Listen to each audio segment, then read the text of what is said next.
নয়াদিল্লির লালকেল্লার পাশে ভয়াবহ বিস্ফোরণের পর পুরো ভারত জুড়ে ছড়িয়ে পড়েছে আতঙ্ক। বিস্ফোরণে প্রাণ হারিয়েছেন অন্তত ১৩ জন, আহত আরও অনেকে।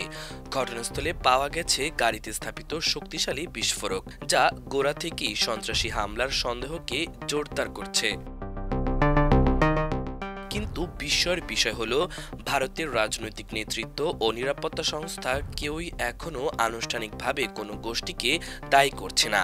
অতীতে এমন ঘটনার পরপরই পাকিস্তান ভিত্তিক জঙ্গি সংগঠন বা পাকিস্তানকে ইঙ্গিত করা হতো, কিন্তু লালকেল্লা ঘটনার ৪ দিন পেরিয়ে গেলেও ইসলামাবাদের দিকে আঙুল তুলছে না দিল্লি।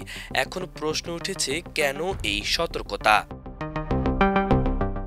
পেহেলগাম হামলার পর মে মাসে প্রধানমন্ত্রী নরেন্দ্র মোদী বলেছিলেন, ভারতে সন্ত্রাসী হামলা হলে তা যুদ্ধ তৎপরতা হিসেবে দেখা হবে। আর তাই এখন মোদী সরকারের জন্য তৈরি হয়েছে কঠিন এক বাস্তবতা। কারণ কোনো প্রমাণ ছাড়াই দ্রুত অভিযোগ আনা মানে কূটনৈতিকভাবে নিজেদেরই চাপের মুখে ফেলা। এদিকে পেহেলগাম হামলার পর মে মাসে পাকিস্তানে বিমান হামলা চালানোর জন্য ভারত ক্ষেপে উঠেছিল, কিন্তু তারা ইসলামাবাদের জড়িত থাকার কোনো প্রমাণ সরবরাহ করতে পারেনি। এছাড়াও যুক্তরাষ্ট্রের প্রেসিডেন্ট ডোনাল্ড ট্রাম্প বারবার জোর দিয়ে বলেছেন যে তিনি মে মাসে ভারত ও পাকিস্তানের মধ্যে যুদ্ধবিরতিতে মধ্যস্থতা করেছিলেন। এই দাবি ভারত প্রত্যাখ্যান করেছে। এবারে লালকেল্লা হামলার তদন্তকারী সংস্থা ঘটনার সূত্র পাচ্ছে কাশ্মীর অঞ্চল থেকে। ভারতের গোয়েন্দা তথ্য পাকিস্তান ভিত্তিক জঙ্গি সংগঠন জয়শ-ই মোহাম্মদ ও আনসার গাজওয়াতুল হিন্দের দিকে ইঙ্গিত দেয়। তবু ভারত প্রকাশ্যে এখনও কারোর নাম বলছে না, কারণ অভিযোগ আনলে তা সীমান্ত উত্তেজনা বাড়তে পারে, জাতীয় নির্বাচনকে প্রভাবিত করতে পারে এবং আন্তর্জাতিক মহলে অপ্রমাণিত দাবি হিসেবে সমালোচনার ঝড় তুলতে পারে।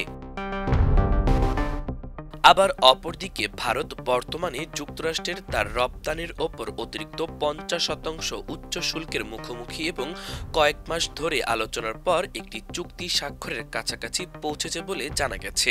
অন্যদিকে পাকিস্তানের সাথে আমেরিকার সম্পর্ক আরও শক্তিশালী হতে দেখা গেছে। আর ভারত এই পরিস্থিতিতে কোনোভাবেই ট্রাম্পের সাথে সম্পর্ক উন্নয়নের সুযোগ হাতছাড়া করতে চাইবেন না। বিশ্লেষকদের মতে উভয় দেশের জন্য এই সমীকরণে ট্রাম্প একটি জটিল সমীকরণ। এটা শুধু রাজনৈতিক কৌশল নয়, এটা ভারতীয় পররাষ্ট্রনীতির এক পরিমিত পরিবর্তনের ইঙ্গিত হতে পারে।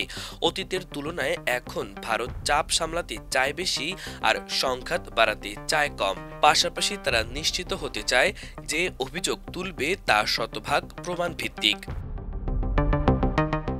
দিল্লি বিস্ফোরণের পর ভারতের নীরবতা কি কোনো দুর্বলতা নাকি রাজনৈতিক কৌশল? তবে একটা বিষয় পরিষ্কার, ভারত এখন খুব সাবধানে সামনে এগোতে চাইছে, যাতে তদন্তের ফলাফলের ওপর ভিত্তি করে সঠিক প্রতিক্রিয়া দেওয়া যায়। মাল্টিমিডিয়া ডেস্ক, আমার দেশ।